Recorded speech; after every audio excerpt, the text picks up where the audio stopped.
Welcome to the 8 Billion Project, where we're on a mission to make an impact by discovering and sharing the purpose of every person on this planet.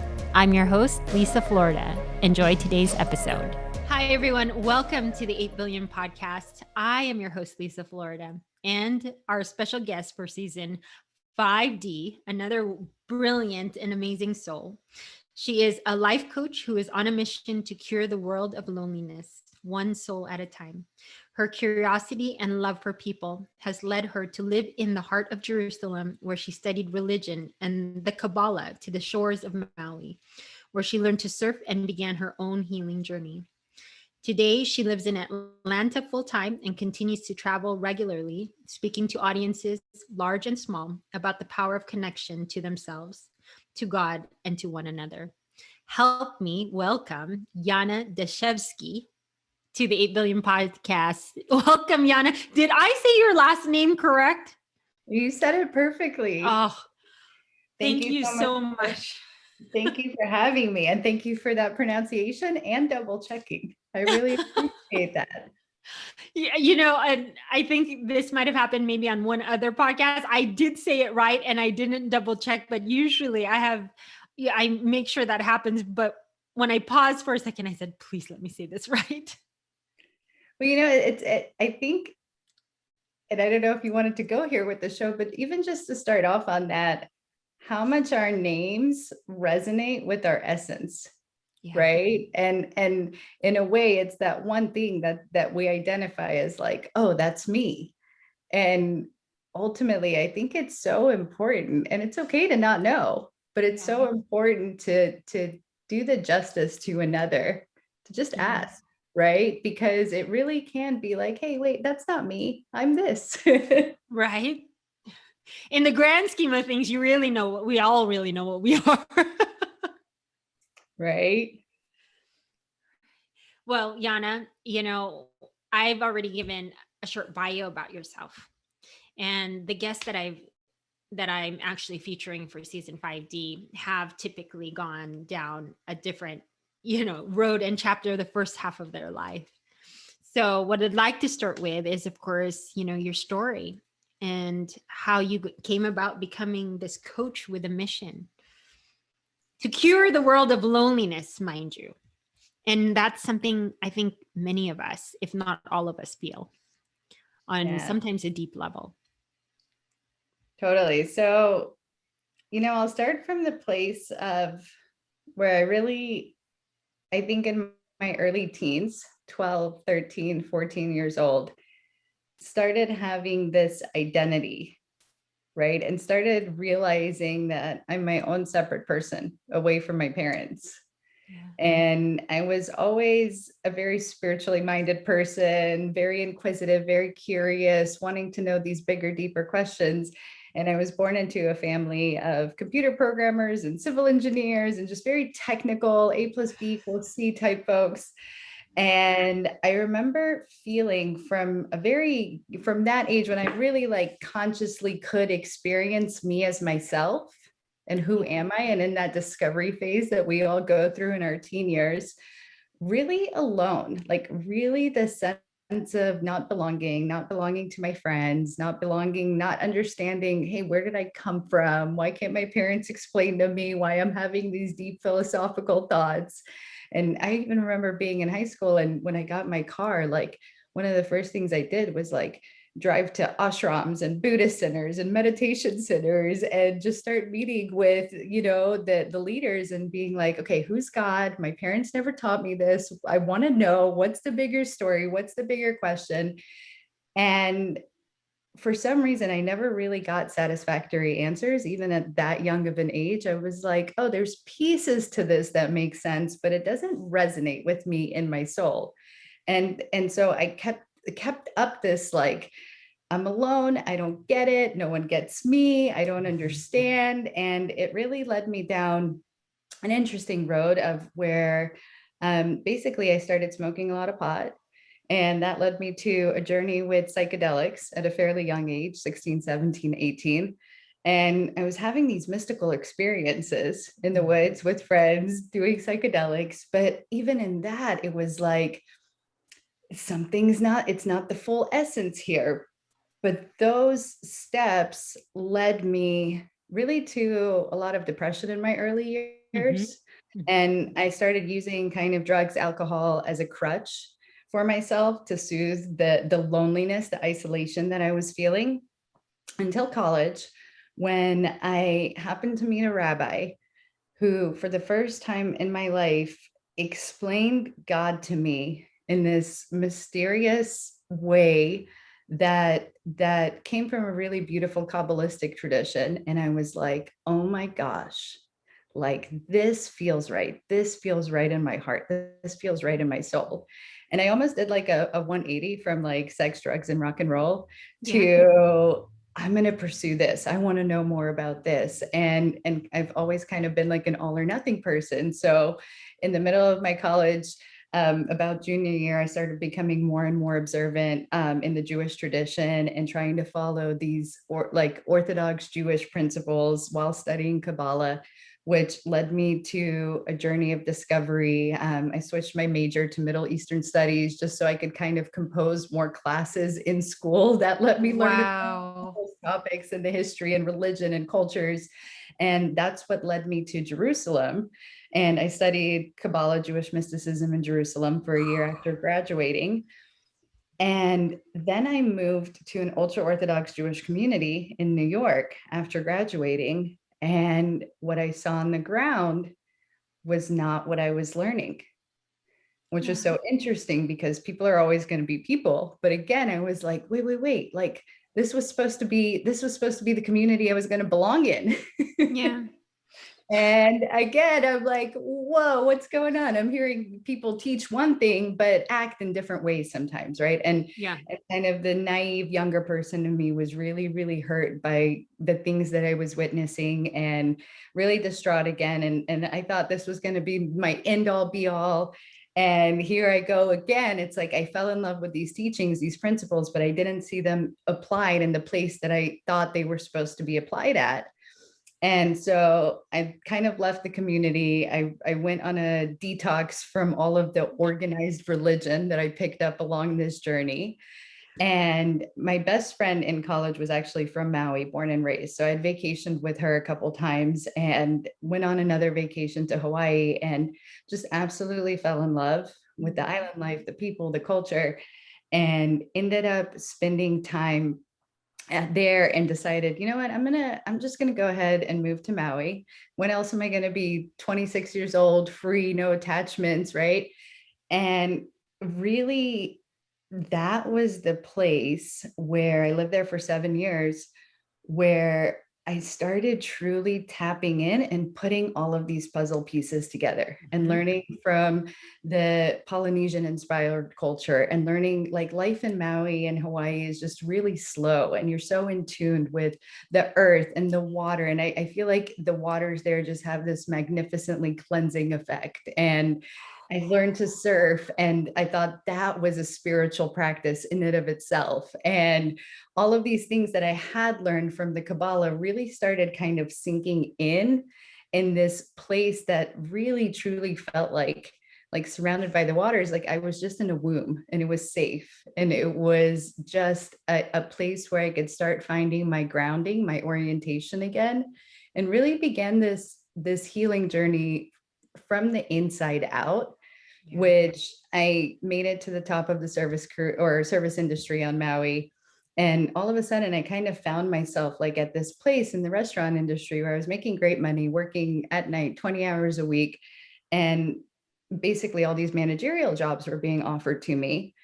And I still was in this place of like, no, like that's not it. That is not my essence. That's not my calling. I'm supposed to do work in the spiritual arena. I'm supposed to help people. And I think that's why I love the service industry so much. And that's when I was scrolling through Facebook and saw a Tony Robbins ad and was like, you know what, a life coach, maybe that's what I need. That's great. It's crazy how the universe delivers everything. Isn't it so amazing? And so I hired my first life coach, and that's kind of the beginning of that. And I still throughout, there was pauses and breaks, but even during my time on Maui, I still was smoking pot quite often, drinking alcohol too. Like there was still like some piece was missing. And it was in my work through coaching, becoming a coach, that I really identified with what I truly think the cure for loneliness is, which is belonging to yourself and finding your grounding and your trust in yourself, and not looking for it in other communities and other cultures and other people, not even in nature, right? Like as much as Maui was the super safe place for me, it wasn't the cure all be all. I had to choose to belong to me. I had to be okay with being who I was. And this journey unfolded for me where I learned these tools. I learned how to kind of balance and regulate my emotions, process heavier emotions that I hadn't even known how to look at through the power of coaching. And then I started working as a coach. I was like, this is a cool career, you know? And ironically, the funnest part about this whole thing, and I know my mom in no way intended this because I was born in Uzbekistan, former Soviet Union, and my name, Yana, happens to be, when you write it out in English, an acronym for "You Are Not Alone." Isn't that so fun? Which one of my guests pointed out to me in the restaurant industry, because I would always introduce myself, hey, I'm Yana. And one of my guests was like, oh, you know, your name's an acronym. And it didn't really make sense back then. But once I got into the coaching industry and I started working with a branding and business coach, because I can talk about emotions now, let's do that all day. But when it comes to business, marketing, branding, I'm like, I'll take all the help I can get, please and thank you. And yes, I was me too. running, right? And I was running these ideas by my business coach about the branding aspect, the marketing aspect of my business. And I was like, I ran like 2 or 3 ideas by her, and she was like, oh, okay, that's cool. Oh, okay, that's cool. And then I was like, I mean, there's always like Yana, you're not alone. Like that could be my brand. I mean, it's what I help my clients with. I help them belong to themselves. And she was like, why did you even tell me the other ideas? Like, what is wrong with you? You know what's interesting though? It was always with you. Always, the whole time. It's like that idea that your biggest struggle is yours because you also have the power and the gifts to overcome it. And when you do, it becomes your biggest asset. 100%. And the thing is, it's just like you also understand that it's the timing of the journey. Even though we know that time is really an illusion, it's the construct measure of man. But everything, like you know, if you didn't go to Hawaii, then you wouldn't, like what you were saying, all the water was really healing. For me, even down here in South Orange County, like just a difference of 30 minutes going north, it makes a huge difference for my healing process the last 3 years. It was, you know, like the energy fields are a lot, you know, a lot less dense here because there's more expansive oceans and all that kind of stuff. But everything, it has its own divine timing and order of how it unfolded. It's so true. And even when you're speaking about the energy and the different elements that we experience on Earth, right? One of the things that I found in Maui that was absolutely beautiful, but it's very strong water energy. It's very strong wind energy, which is very kind of airy and flowy. And it really matched the free spirit in me. It matched that kind of that healing aspect that I needed, right? And then I became a coach and I was going to do both. And then 2020 happened. And so the restaurant industry closed down completely. I was going to continue coaching my, you know, and developing my practice as I worked in the restaurant industry. And my grandparents here in Atlanta, so my family's fully in Atlanta, are aging. And I was just speaking to my mom, and she's works full time still and takes care of them and has a lot on her plate. And I'm having this conversation with my mom on the beach, and like just this thought dropped in of like, what am I doing? Like Maui will always be here, but your family needs you.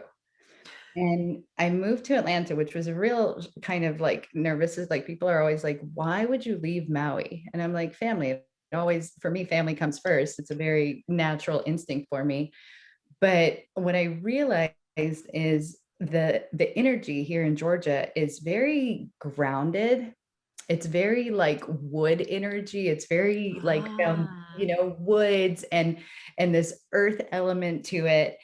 And I actually found that on Maui, when I was trying to launch my business, there was like, let's go with the flow, right? Let's go. yeah. Oh, there's great surf. I don't want to go to work today. And like the kind of, it elevated that free spirit and held space for that free spirit in me.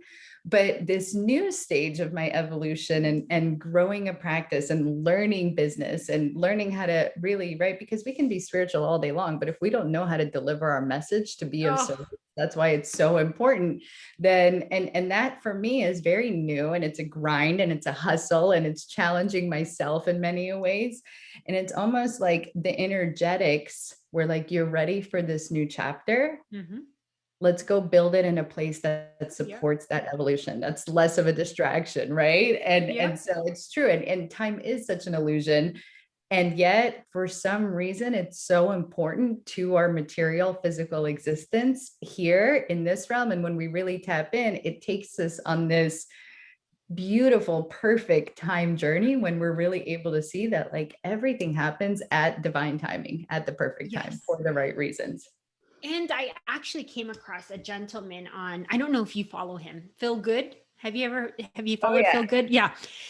And I came across this thing, and I watched his April energy update, and he was just saying like, everything's like shifting and the fields are merging and we're purging, right? We're purging programs and paradigms. But he's like, if you felt lonely because you didn't have the relationship, and that was very much my story that I was attached to, he goes, also understand those moments of crying those tears, of waiting for that person, or wanting all of that. That was all.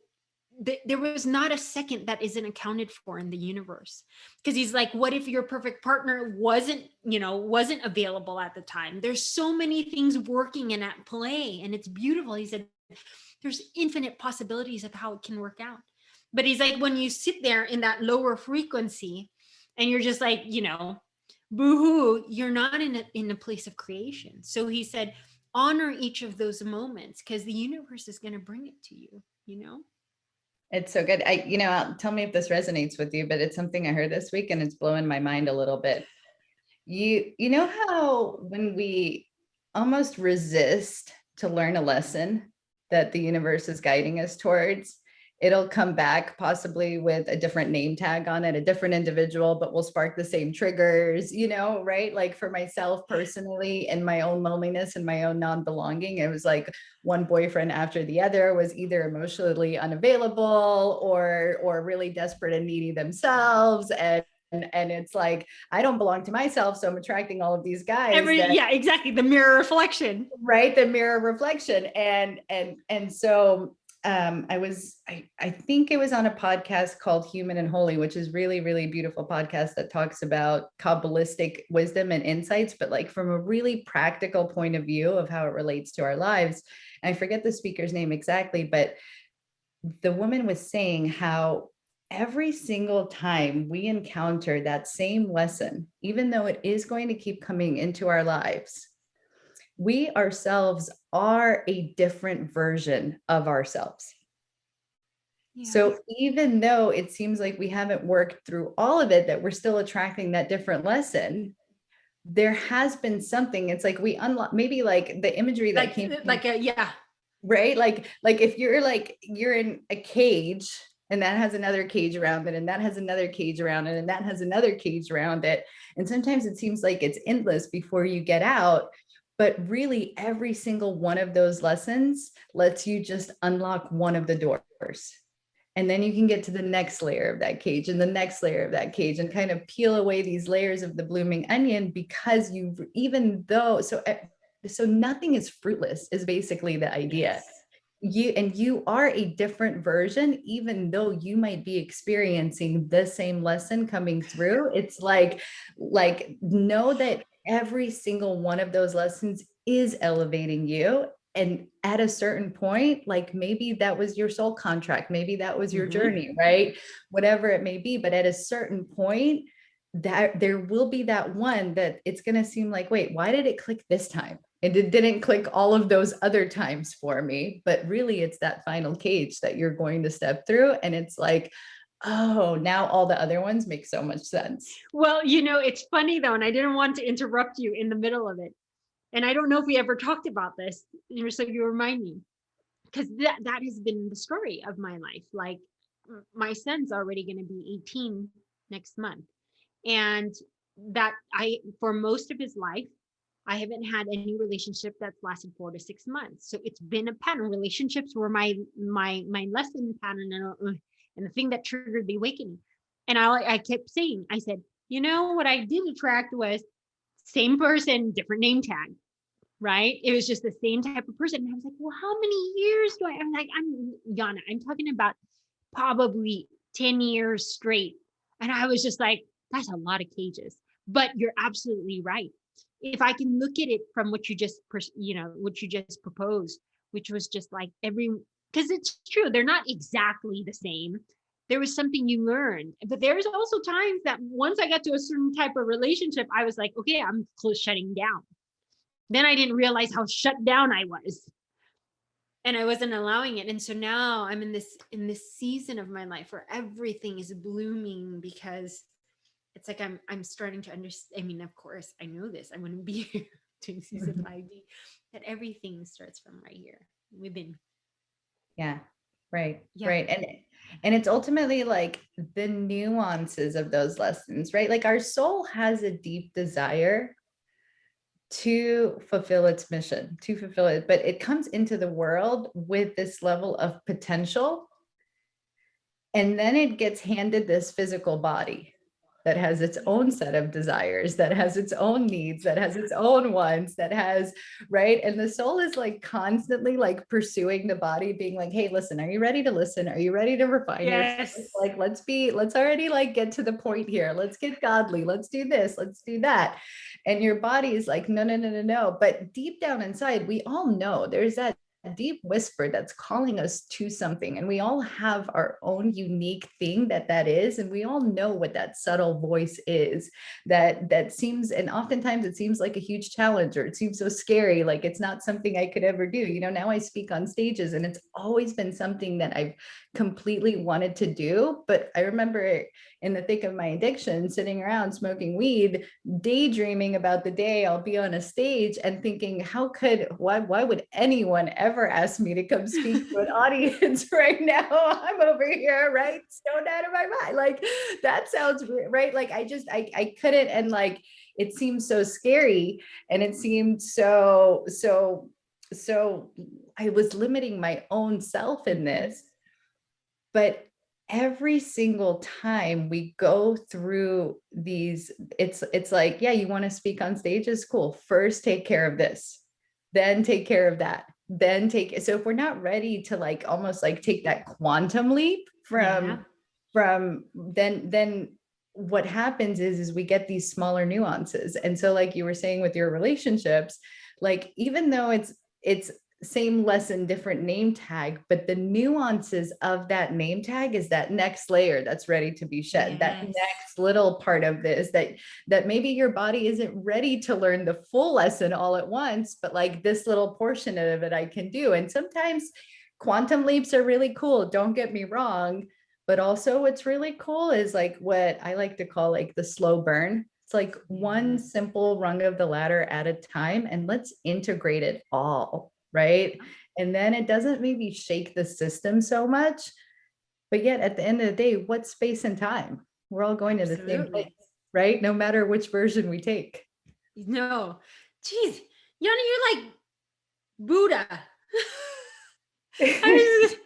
Right? I'm all like, this woman who's so young too, has so much knowledge and wisdom, but of course it's all from experience. But you're absolutely right. I'm the type that was just like, I want the big quantum leaps. I want the big quantum leaps.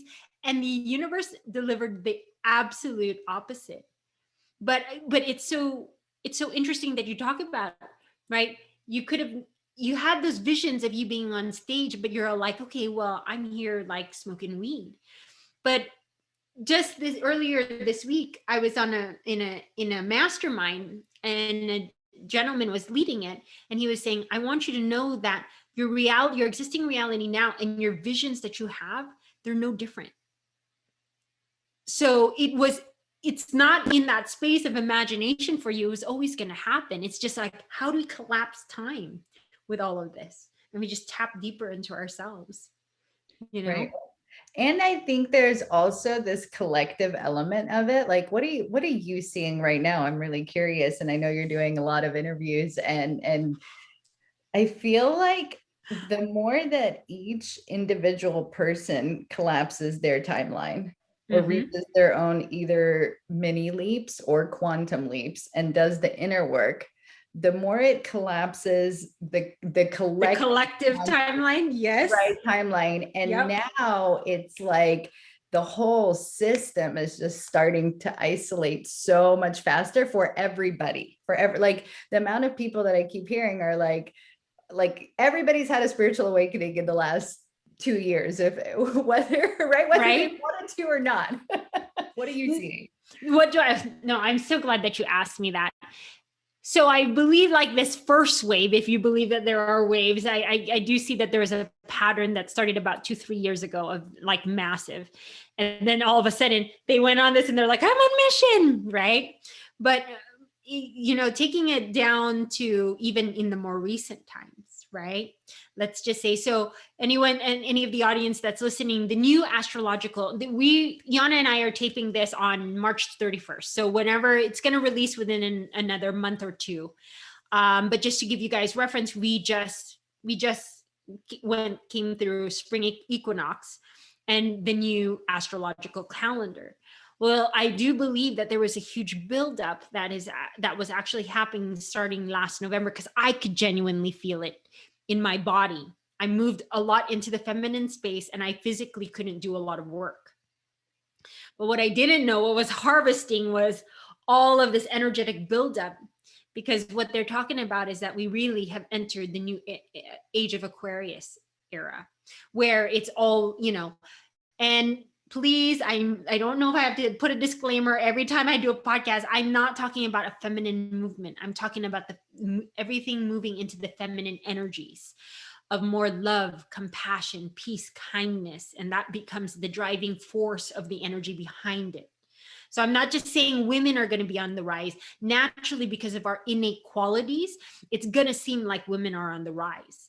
However, for you gentlemen that are listening to this podcast, simply by you moving into your feminine space of being more love, compassion, kindness, it is going to make a huge and significant difference in your life.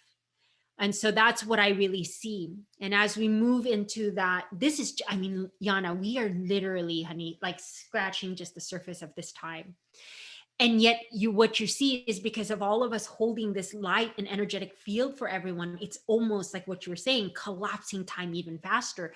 So what's interesting is those that have gone like myself and you, who have gone through many years of pain to figure this out, the other people that are going to start awaken don't have to go through such deep, like, inner healing, because the field, like the frequency that we're holding, is so much higher right now. So it gives them, you know what I mean? It holds that energetic space for them. You know what I mean? Like, we couldn't find it like 5-7 years ago, because what we were going through was a lot more of a rarity. Like, we were living in a world that was driven by money, greed, and power. And so we're trying to sift through all of this time frame, and it does feel very lonely. Like, I wake up and I would feel that feeling in my chest, and I was like, something was missing, but who was missing was me. I was missing myself until you find it.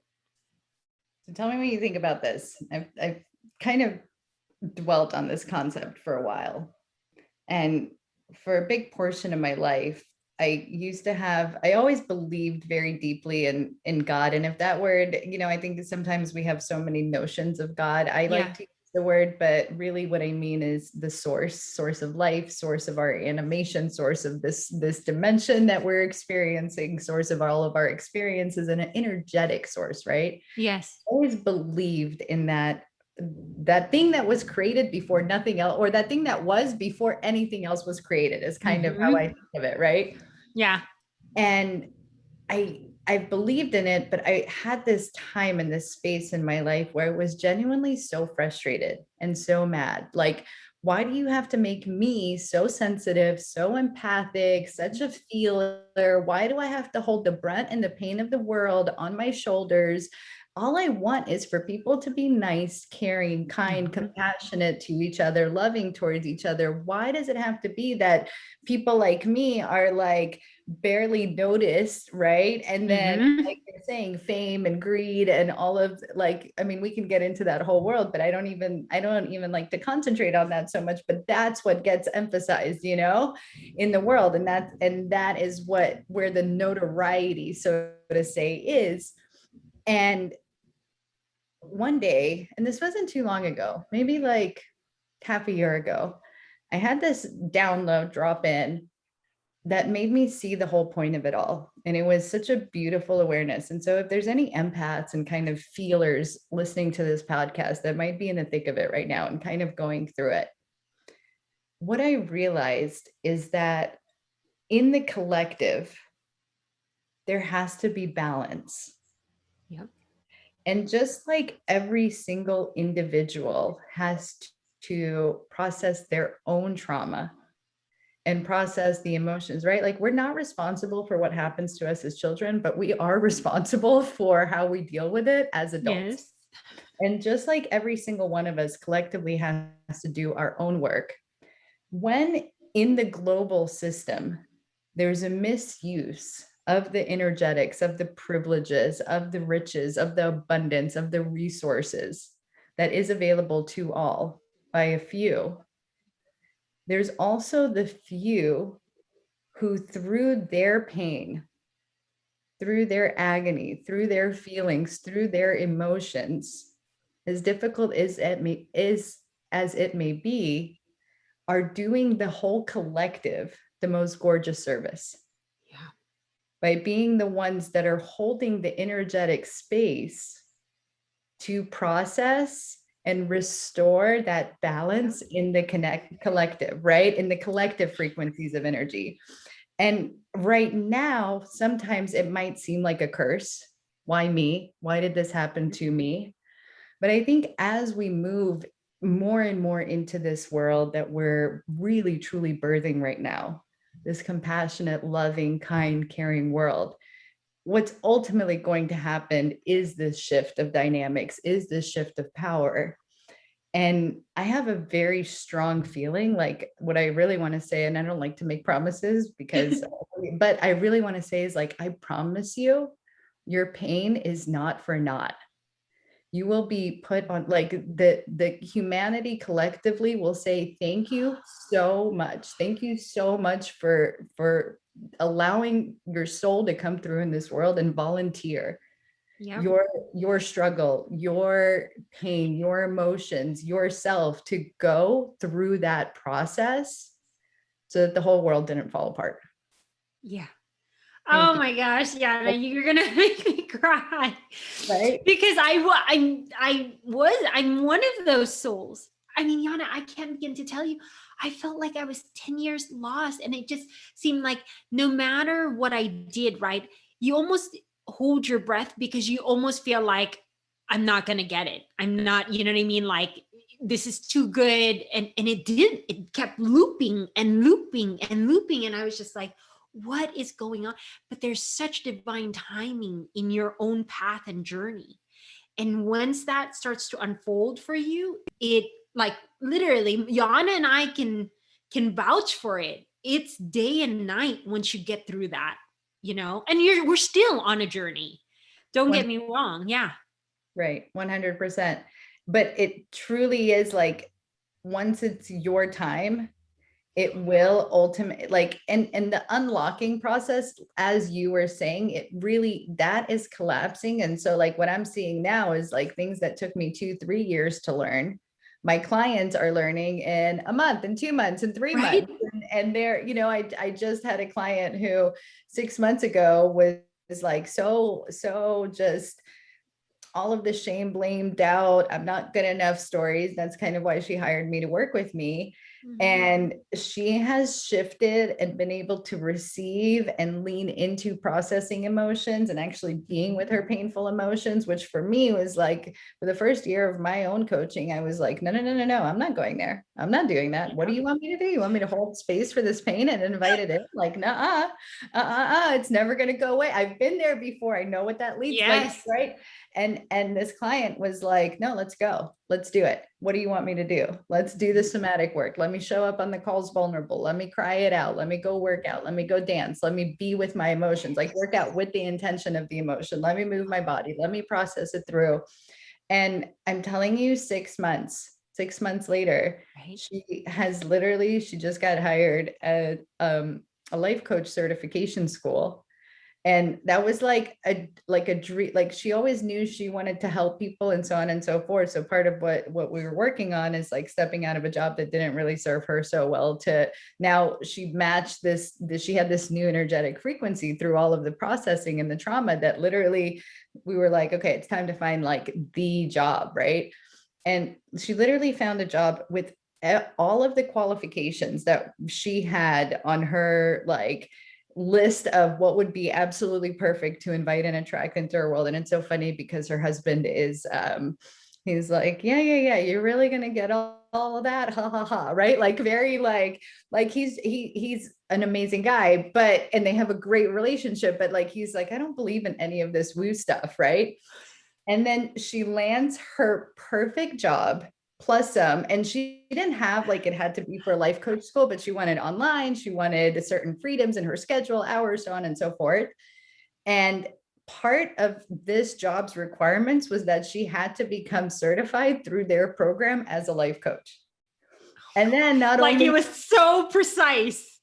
It was so precise, plus the bonus on top. And then they were like, yeah, and we're going to give you practice clients because we want everyone that works here. So literally like what took me a year and a half to develop in my business, she literally like in just like, you know, and so her husband the other day was like, he's not gonna take that class. Like, I still don't believe in any of this woo stuff, but like you literally manifested something. Like he was like, he used the word manifested, and she called me just cracking up. He was like, she was like, yeah, he believes it now, even though he doesn't want to believe it. Like, no, it's so amazing to see it's how absolutely real. And if I can actually piggyback on that, like even just in this recent time, right, in this energy field, like when you're a light worker or healer or whatever you want to call yourself, we have different name tags we associate with different things. We're all we're all light warriors, we're all here to hold the light, right?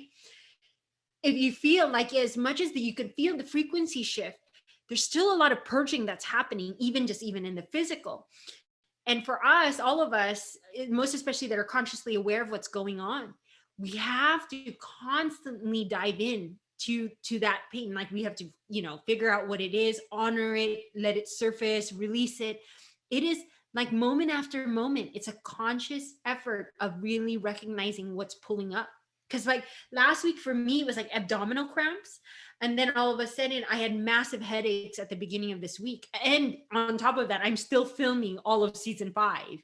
But it's everything like down to the millisecond is all working in this whole thing called one that we're all a piece of the puzzle of. It's so true. And once you get it, like once it clicks at first but like once I almost am like curious to ask you what your practice is to process, to allow, to be with those emotions, because once and there's so many different amazing ways that work for so many amazing people. So I don't like to be like a prescriber. Like, I don't think there's just one, it's not just somatic. It's not just tapping. It's not just yoga. It's not just movement. Like they all work. Meditation, they all work. They all work. And I think every single soul is connected to their own unique way of processing. But once you play around with it and you're able to like dive into it, you're in flow. Right? Like once you get what works for you, it literally is like the best medicine on the planet. Yeah. Like like now when tougher, bigger emotions come, like it's not like it's not like one day I just woke up and I was like, oh, okay, cool, I'm finally fixed, I'm healed, right? Like there's none of that, none of that happens. There's still a journey, there's still lessons. But now that I have this process, things that used to slow me down for couple years when I didn't have these tools at all. And then when I at first started using the tools, it would take a couple months to really hone into it. And now it's like some lessons or some things come up and I'm like, ooh, where's this in my body? Let me be with it. Let me be with it. And like all of a sudden I have this mind-blowing insight from tuning in, finding that emotion, letting it say its message to me. And then I'm on to the next 15 things and it hasn't even been lunchtime yet, you know? Yes, no, exactly. And that's how once we even reach higher levels of frequency, it's supposed to even just pass through us. Yeah. Right. So like I'm curious to know what your routine is. Do you want me to share mine? Well, at least what's worked for me. We can do both. I would love to. Yours and as a practitioner, I'm always curious about what other people are doing. Well, so for me, and I belong to a female energetics mastermind group. And like I said, everything was just divine timing. Like I came across her, I was interviewing. In fact, she's actually going to be part of season 5D. I came across her from my old coach, but when I saw her, I automatically knew because I felt like she was one of my spirit guides in my visions. And now she came to 3D. But like it was high level energetics, right? So but for me, even just starting in November, when I really felt like big downloads were happening, what I noticed was and this was even prior to that, for me, always walking next to water. So being out in nature, right? Grounding. And most especially if I can suggest to the audience, like literally putting your feet on the ground now, because I do that. I didn't do it. I never knew what I was doing. You're literally taking the energies in your body, whatever feels discomfort. And while you're trying to process it, whether you want to release it, you can release it to the ground. But if I feel a discomfort in my body, all I do is I say a prayer and I say, like, look, I know this is coming to the surface, known or unknown. Please bring it to my conscious awareness. And if it's not anything that I can process consciously, just release it from my body and bring it to my awareness at the divine timing that it needs to be aware to me. So you're acknowledging the fact that you either have something physical or something emotional. You can't consciously at the time figure it out, but you're asking for the universe to release it. And when the timing is right for it to present itself as awareness to you. Because Yana, I'm pretty sure you've had this. Like there'd be moments you're just like out there and you're like, that makes sense now. Right? You just have these moments of epiphanies and clarity and you're like, where did that come from? Totally. Yeah. Totally. And then of course I still do a lot of like, I'll light candles. I'll create my own opening and closing ceremonies with sage. And then of course I always like, I have a deep connection to my guides. So I'm always asking them to be there. You know, I've got quite a routine, girl. I love it. That's so good. So good. Yeah. So for me, the two biggest things that I would say help me process my biggest traumas were actually, I'll start with the fun one was ecstatic dancing, to my surprise. So have you ever what is ecstatic dancing? Have you ever been to an ecstatic dance event or curious? No, I think I need to go now. You do need to go. They're so fun. So ecstatic dance is really a worldwide movement, and it's dancing based on principles of it's a sacred space. So I don't actually even know all of, there's like if you look up ecstatic dance on Google, there will be like, there's like 5 or 6 actual principles. I know some of them involve like not having a phone on the dance floor. There's no, like, you're not like standing next to your best friend being like, hey girl, what do you want to do for dinner tonight? Or talking, or like, it's a very, there's no substances, I think, like are some of the principles, but it's curated in various communities, and there's a lot of different facilitators. So you can totally find an ecstatic dance, something or other in and around you usually. And here in Atlanta, one of my friends DJs ecstatic dance every 2 weeks, and he's just an amazing DJ, and it's just really beautiful. I'm going to give him a shout out, because if anyone wants to check out his SoundCloud, his name is Scott Houston. And he on his SoundCloud has some of these ecstatic dance, like from our dances, the track. So it's usually a 2-hour experience where at the beginning of it, you set an intention for what you want to come through this dance, and or whether you've had something on your mind that's been with you or been bothering you, or whether you have an emotion that you feel is stuck in your body. And he curates just like this super high vibe music, and you really allow yourself to move fluidly. So whatever your body is calling for, it's not organized, it's not a class, it's just like if you want to start doing yoga in the middle, if you feel like running around, if you feel like, right. So, but it's this beautiful, like flow state. It's very flow state, and it's very collective, and it's opened up usually with a small meditation intention, and then there's the dance process. And I cannot tell you how many tears I've shed, how much I've just allowing your body to like open, crack wide open, but in a dance flow, right? So it's safe and it's something enjoyable, and to truly move with those emotions. I owe so much to it literally, for me, like I was telling him for a while, I'm like, this is like church. Like this is the church that I've been missing all of my life. It's just this free flow dance, but with an intention that you want to move through. And the places in my body that I have found, that I have opened up through, so which has really led me to having like a movement routine in general, even if it means just putting a playlist on in my space, in my house, in my room, and starting my mornings off with just like getting a little vibey and what am I feeling, and just allowing my body to speak to me of which direction does it want to flow and how does it want to move, right? Without that is incredible. Yeah, so that's been absolutely huge for me. And then the other tool that has made it to my absolute daily routine is a somatic meditation practice. So somatic is like really tuning into the body. Actually, I should really figure out what the exact definition for somatic is, because I say it all the time, but somatic work is getting into your emotional body, but through a meditative process. And this is actually like something that came very naturally to me. Now I take my clients through this process, but basically your emotions speak to you in symbols. Right. And so an emotion is literally just a vibration in your body. True. It is a frequency in your body. And yet it is this like intermediary that has its own language.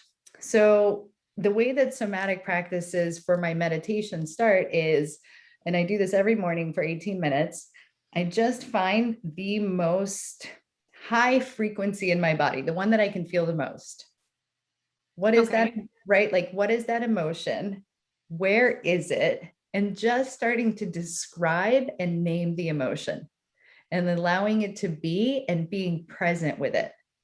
So, if like something happens to us that really activates us, it's my new word for, instead of saying triggered, I'm like, oh, I got very activated. I love that. Yeah. Triggered. But like you hear bad news or something, you just feel that hole in the pit of your stomach, and like everything just drops or something like that. So that's just a vibration in your body. Now we've been trained to like we shouldn't feel bad, right? By society, by culture, as little kids, hey, don't cry, don't feel this way, right? Don't throw a temper tantrum. We've been trained to not allow ourselves to feel, especially negative emotions. And my practice began with simply being like, whether it's anxiety, whether it's depression, whether it's sadness, which used to run a lot of my emotional interfaces. Right. Believe me, I know it all too well too, Yana. Right? It's finding where is that in my body and then describing it. So what's the best, and emotions speak in symbols. What I mean by that is sometimes an emotion shows up as hot, sometimes it shows up as cold. And for every person is different. Sometimes emotions have colors when you really tune into them and they want to speak to you in a different color. Sometimes symbols or imagery will come up that make absolutely no sense, but to your overall system, when you take the logical mind out of it, it does make sense. And as you allow these emotions, as you're sitting with like, what is the biggest feeling that I'm experiencing in my body? allowing it to come to the surface, and then really being in relationship with it. Wow. And allowing it to speak to you. And once you allow it to speak to you in like colors and symbols and kind of whatever form it wants to speak to you, what that does is naturally open up a pathway and a gateway that's restricted, that then allows that vibration to form itself into more logical awareness. Oh my gosh, that's So beautiful. create this mind-body connection where you literally, by allowing the emotion to speak to you more right brain and colors, symbols, free form, whatever that may be, then all of a sudden it'll start bringing to you the conversation that goes with it. And you'll notice kind of that left brain, like all of a sudden an image will actually remind you of a circumstance or something that maybe happened to you in your childhood, or a couple of words will drop in like be kind or rest or whatever it may be. And all of a sudden this emotion is now telling you why it's here, why it's present, what's really there for you to learn in a way that you can actually understand it. Oh my gosh. And so that to me has been, because every time we experience a negative emotion, it's really just there to teach us, to tell us, it wants to be witnessed, seen, heard, right? Yes. But we have to learn that language, the nuances of the vibrations. No, it's really interesting that you say that. And thank you for sharing it, because all these things are firing off in my head, because sometimes it's literally stuck energy in your body for many years and decades. But what you're saying is like, as you identify it, you loosen up that energy field, and then you can, it's almost similar to what I was doing, but I just didn't know where it was in my body. I'm all just like, okay, known and unknown, just bring it up to the surface. But you have a more processed way of doing it, and it actually even can spark more creativity. Then you have the whole ecstatic dancing. I was like, it just goes together. Mm-hmm. You have the meditation, and then you have the expression of flow in your body. Yes. Yeah. Like dancing with your emotions, right? And just that movement, allowing them to really kind of, because your body is composite, and sometimes you'll feel an emotion in your thigh, right? And that's, sometimes you'll feel it in your shoulders, sometimes you'll feel it in your heart, sometimes why is it in your gut? Like it's always like butterflies in my belly. There's a reason everybody experiences butterflies in their belly. There's a reason that love hits us in the heart. There's a reason, right? And then I could go even deeper once you start learning the chakra system or the Kabbalistic tree of life, but that would probably be a whole different episode. I was like, I'm gonna have a whole television series. Forget 5D as a season. Right. But I'll tell you one that shows up for a lot of people, and maybe this will resonate with the audience, and it's kind of coming through to me to like bring a really good example of this. You know, when sometimes you'll feel like a knot in your throat. Yeah. So the throat chakra, and this is a really cool, like something I learned from Kabbalah, right? There's a reason that our throat is narrow, and it's also smaller between our shoulders and our mind. Yeah. Right. Yeah. And so it's like a funnel. Not everything that we think should become a part of our body. Wow. And not everything that we experience, have absorbed in our body, should make its way to the mind, to our belief systems. Wow.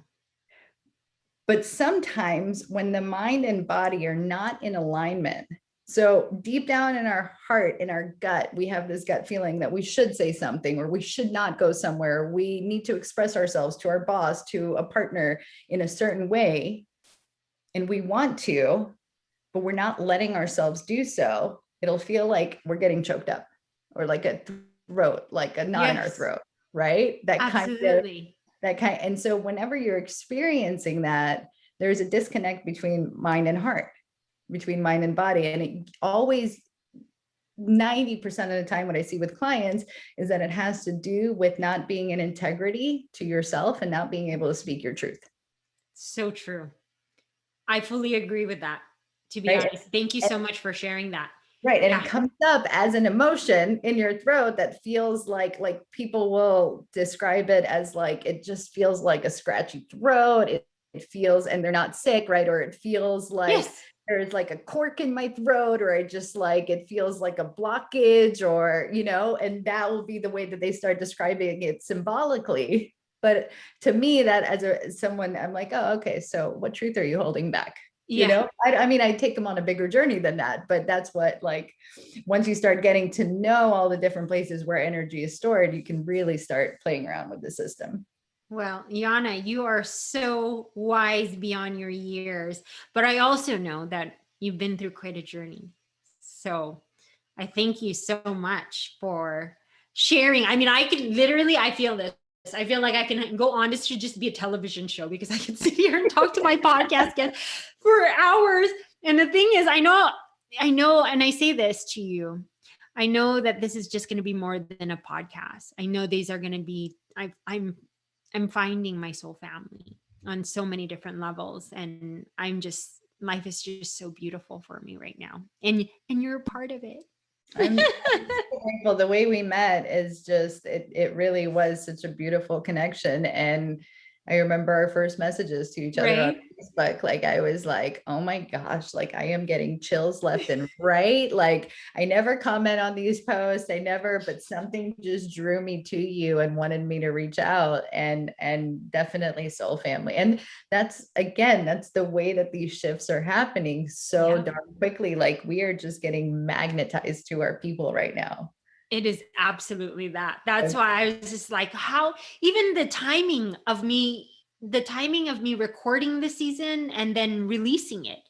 It's like, I never planned it during spring equinox and all this kind of stuff, but it was just, that's why I'm saying to the audience, allow the divine timing of everything to unfold.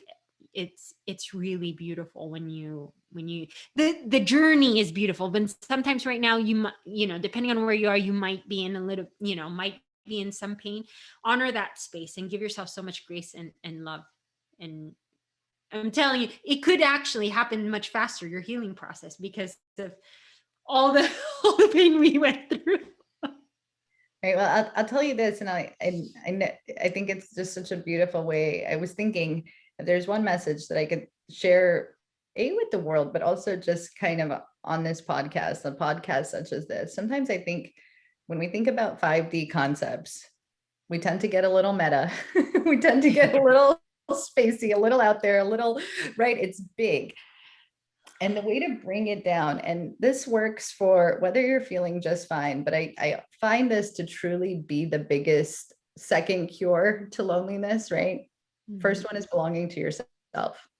But when we are in deep pain and when we are kind of in the trenches, the one solution that I have found that is absolutely so simple and so practical, and I truly think represents the 5D so well, and something we can do right now, every single one of us, is simply be the reason that somebody else smiles today. Yeah, that is so true. It is so simple, but so true. Yeah. It's so true. And no matter how much pain you personally are in, if you just take, and it doesn't have to be your whole day. Listen, you have to go way far out of your way. Like, this is a really simple exercise. It could be something as simple as wiping your tears and smiling at the grocery store clerk. Right. It is. And encouraging them to smile in that way as well. It doesn't have to be a huge, fancy, out of the box experience, right? The other day, like, my mom asked me to pick up cheesecake at the store for her. It's like a little slight, and she was like, nothing too big, but like that smile to be able to be of service to my mom, was absolutely everything to me. And I think that's really, like, it can be as simple as that. And the more acts that we ourselves involve ourselves in that become the reason somebody else smiles, first, we have to get out of our own drama for a second in order to do that for someone else. And then we're inviting someone else to step into that energy, into that frequency. And that is literally how we invite it into the world. It is. Oh my gosh, Yana, you managed to make me cry in the last minute of the podcast, even though there's just so much depth to the whole conversation. And I know exactly the reason why is because when you're saying that meant the world to you, right? Is I don't have my mom, and I have her because regardless if she's left the physical world, I have her everywhere with me. I don't think that I would have ever gone anywhere. I think she's my guiding light and North Star. But I'm just saying, like, for you to be able to have those moments, and it never takes away where it's like you're making me feel bad. It's the beauty of that moment. Yeah. Yeah. It's such a special gift, which like full circle when I was younger and like, oh, I don't belong. And who are these parents that I got? And why couldn't I get different parents? Right. Like that's me being in my own drama and all my own, like Oh, belonging to myself versus now I'm like, oh my God, dear God, thank you so much. Like I have this opportunity and there's so much gratitude I have in that. And it's really, it's such a blessing. And you are right. You are absolutely right. The Kabbalah says that what a energy can accomplish outside of its physical body. So in passing, it's actually really beautiful. I learned this today. It was from a Kabbalistic talk, but it said, when a sheep is alive, it only makes one sound. But when a sheep passes, it makes 7 different sounds. And the Kabbalah went on to explain what are the 7 different sounds. And it was saying you make 2 like horns from the rams, and then the backbones of the leg become different flutes, and then you can stretch the skin for it to become a drum. And it kept talking about all these different tools that you create, right? Sound, vibration after something passed. And one of the lessons that I really took out of that, and this kind of goes with this too, is you truly have your mom in ways that are so far beyond this physical experience. But in this physical world right now, if you do have your parents, it's such an honor and it's such a blessing to be able to have this relationship with them too. And yeah. and both are equally as valid and as incredible and as amazing. Yeah, it really is. Oh my gosh, Yana. I didn't Thank mean to make you you. cry, but I'm glad I did. I I'm know. good. I was like, Yes, if right. you can at least, I'm sorry, if you can at least manage to share how people can find you if they'd love to learn more about the work you do, or at least you guys have got to get a hold of Yana. If Yeah, you're so looking for some coaching, please, Yana, tell the audience how they can get a hold of you. my favorite way is in the DMs on Instagram. Come say hi. So my handle is you are not alone _coaching. Pretty easy. And then my website is youarenotalonecoaching.com. And those are like my 2 favorite, most easiest way to get in touch with me. And yeah, I'm on Facebook, Yana Dashevsky. You can search me by my name. And I've got a Facebook group. It's a private community called the Yana Project, which is actually brand new. I just birthed it today, not today, this Nice. week. But really, I used to have another kind of Facebook group and I shifted it over. But the Yana Project really stands for the You Are Not Alone Project.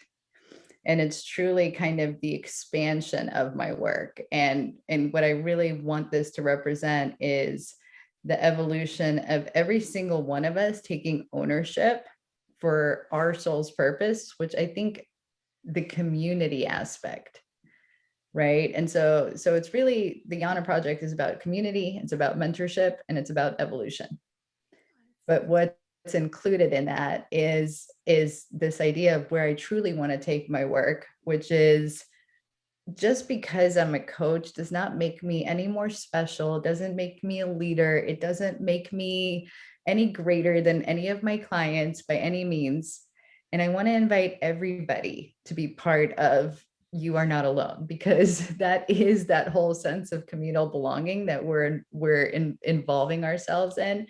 And so the Yana Project is this evolution where when you're part of that project, something like your mission could be just simply make someone else smile today, but is to spread the Yana, the You Are Not Alone aspect to humanity. No, that's absolutely beautiful. And it actually, I mean, your work and your name, it was always with you. So It fun. speaks volumes, and I know you're going to make huge impact in this world. So Yana, thank you so much from the bottom of my heart for being a part of 8 billion season 5D. Thank you so much for having me. It's just so divine, and I'm so grateful. Really grateful. Thank you for being you. Oh, it's an absolute pleasure. Audience, thank you so much for tuning in to this week's episode with Yana Dashevsky. We will catch you on the next episode. Thank you for listening to today's episode of the 8 Billion Podcast. If it's moved you in any way, please share your thoughts or give us a review on Apple, Spotify, or YouTube. To listen to more episodes, go to 8billionpodcast.com, or to learn more about our mission, go to 8billionproject.com.